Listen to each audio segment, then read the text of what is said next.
Only that, but many parts of the state had some historic flooding, including Franklin County. 12 News' Anna Ferris spoke with people who live in the area who are now trying to recover.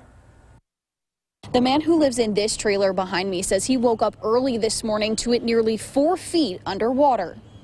A startling sight along the Homochitto River in Franklin County after it crested at a record of 20.34 feet. And I drove through it. There was 4 foot of water on a lot of the campers. A lot of people have lost side-by-sides. They've lost four-wheelers. They've had campers that has just been destroyed. At the Homochitto campout, Jeffrey Morton has damage to his trailer, but he's more concerned about his neighbors. Most of theirs had the same amount of water, if not less than ours. They were able to salvage a lot more than a lot of people out here were. I know a lot of people on side 4, which is on the sandbar, is going to be in a lot worse condition than a lot of the other people around here. Morton took us on the back of his truck through the flooded waters to check out more of the damage. One man showed us the inside of his trailer, and most everything was soaked. We're going to have to rip all the cabinets out. All the floors got to come up.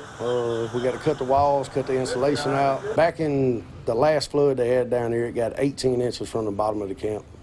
And everybody else, their camp over here, they lifted theirs, so I kind of went the same height everybody else did, and it needed more. Now the river has receded, but I'm 5 feet tall, and you can see by this water line just how high the water actually got. Now the homeowner tells me that he's nervous with more rain on the way that this could happen again. In Franklin County, Anna Ferris, 12 News.